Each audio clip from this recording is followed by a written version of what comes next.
Do y'all think it's time I start bringing back the cap? Because I haven't had a cut in a minute.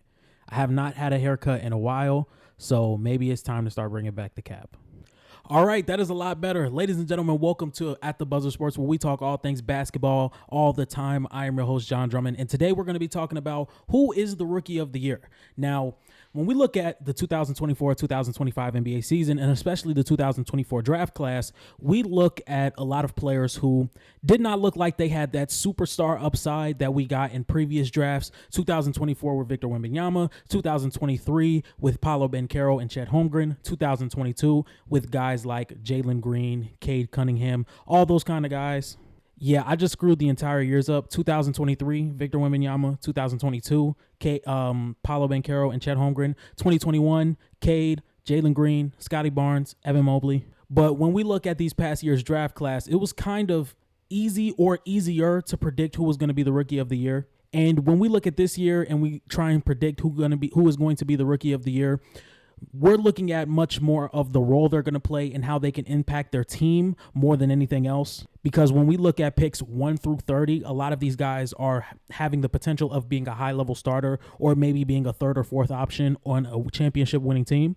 And once again, there is nothing wrong with that. And there has been a narrative around this NBA draft class that this draft class is weak because it doesn't have any clear superstar.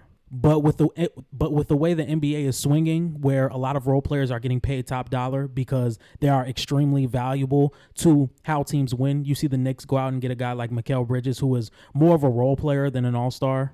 You have the OKC Thunder, who is a team that is considered to win the offseason because they got two of some of the high-level role players or the highest-level role players in the NBA. So instead of saying that this draft class is weak, we should start saying maybe this draft class is deeper, because from pick 1 to maybe pick 35, you may have a high-level starter 3 to 5 years down the line.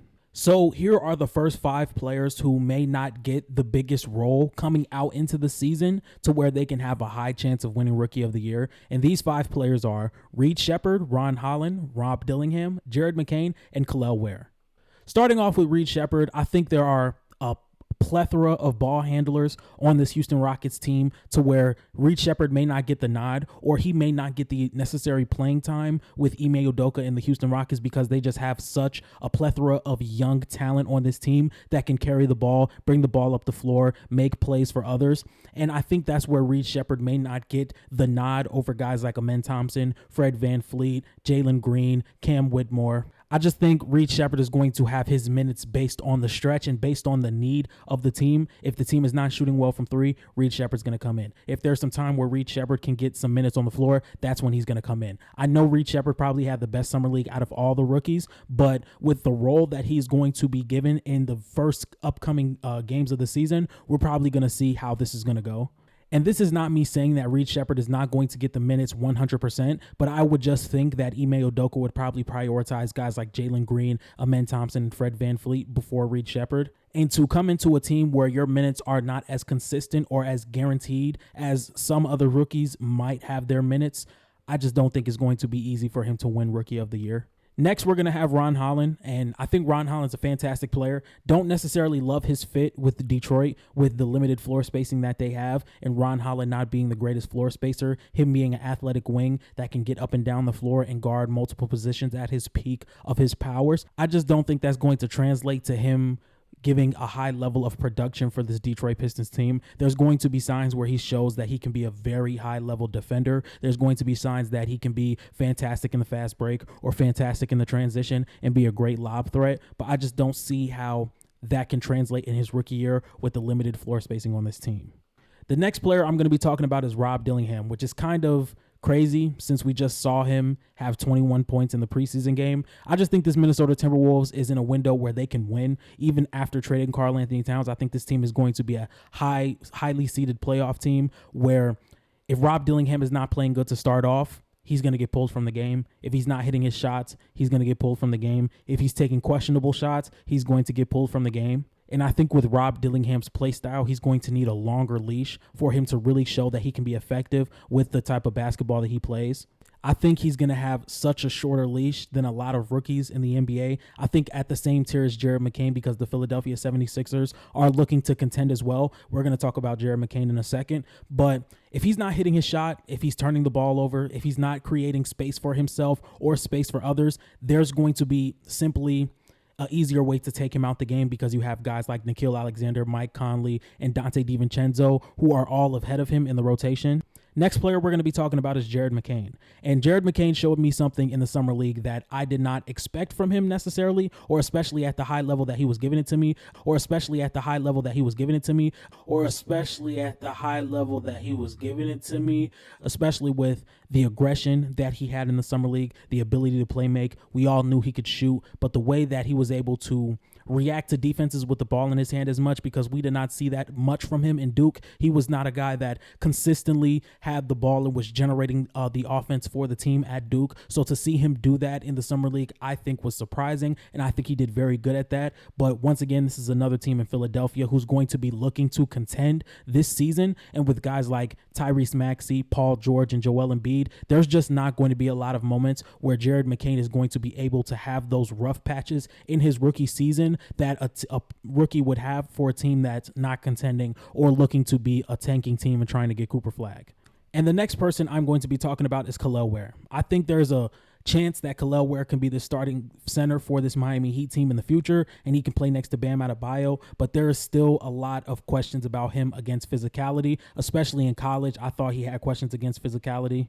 There was also some questions on how he can defend in the low post. I definitely think that he can be a great help defender, but in the low post, maybe guarding in space, that's where I have the questions at. And I think he's going to be a project coming into this season, but I definitely think it's going to take time. And I don't think the time that he is going to get is going to translate into him being Rookie of the Year. So the next tier of rookies that I'm going to be talking about is kind of the easier picks. These four players being Zachary Reese-Shea, Alex Sarr, Dalton Knecht, and Zach Edey. Now, I have two of the top two picks in the NBA draft, and then two other guys that went later outside of the top five. Dalton Knecht, I think, went 16th or 17th, and then Zach Edey went number 9. Starting off with Zachary Reese-Shea, I just think that it's kind of normal to see a number 1 pick get a high volume of minutes coming into their rookie season, and with the Atlanta Hawks being in a mode where they move off DeJounte Murray, they're going to try and see if Jalen Johnson and Zachary Reese-Shea are the young players they can build around. I think Zachary Reese-Shea is going to get the minutes where if he can hit that outside shot and he can be a decent creator with the ball in his hand, there's going to be a chance for him to get Rookie of the Year.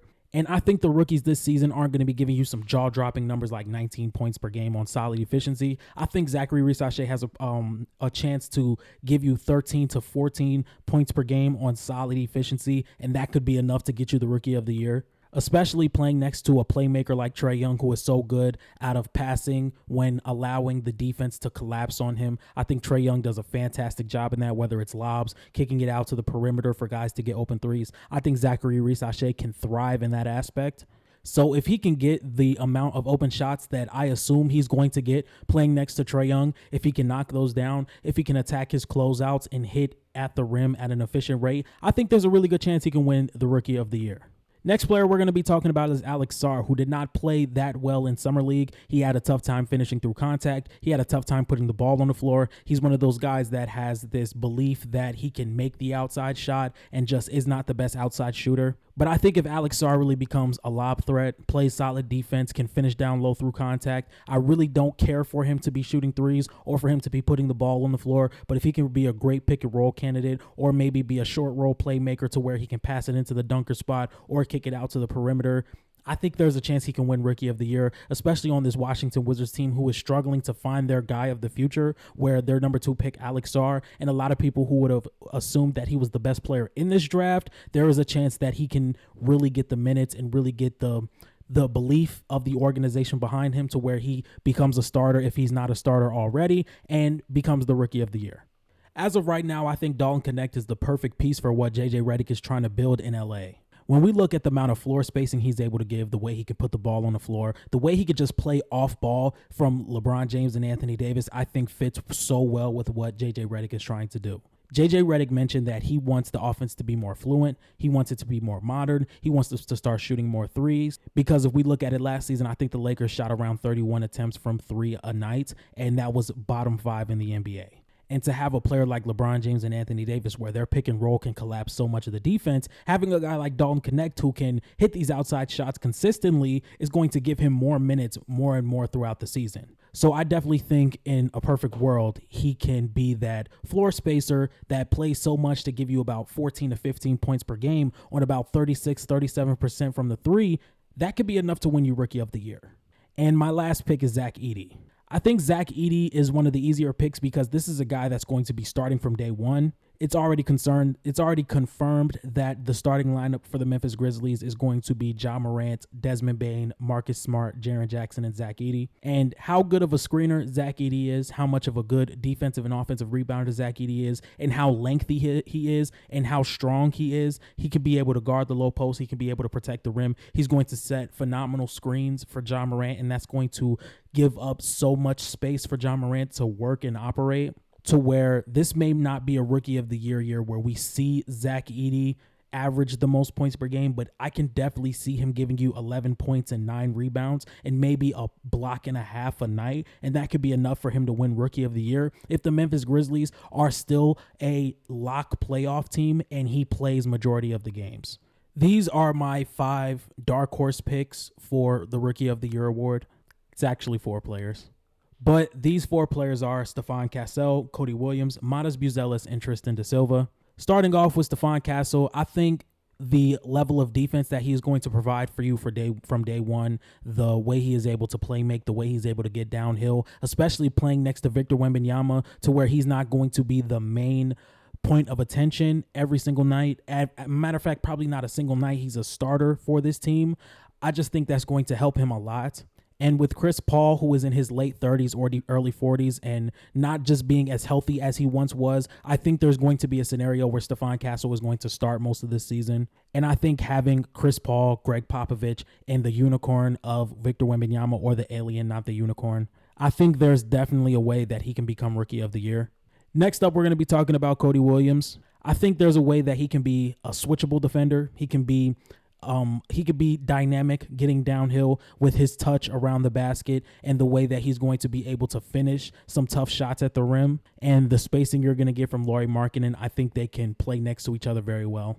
The next one I have is Zach LaVine, and I said Zach LaVine. The next rookie I have is Matas Buzelis, and this has a lot to do with if Zach LaVine gets traded. I think if Zach LaVine is traded, Matas can really figure his way right into the small forward position, and I want to see him be an actual part of this Bulls offense, whether it's him getting downhill or if he can touch up on that jump shot some more. I think he has the talent to become the Rookie of the Year.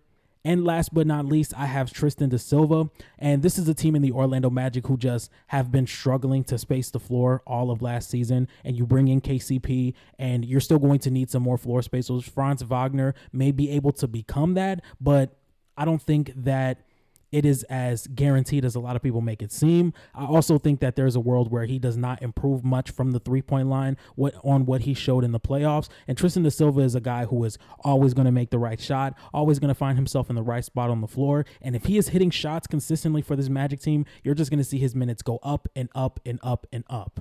So to wrap up this video, I think the Rookie of the Year is going to be Zach Edey. I think his spot in this starting lineup is pretty much solidified, and I think his advances that he has and the things that he can produce on the floor with this Memphis Grizzlies team is probably the perfect fit. So if I was a betting man, I would put my money on Zach Edey this season. All right, so ladies and gentlemen, this is me breaking down who I think the Rookie of the Year is going to be. If you guys have any difference in opinion, make sure you leave it in the comment section. And if you guys like this type of content, make sure you like, comment, and subscribe. And I'm out. Peace.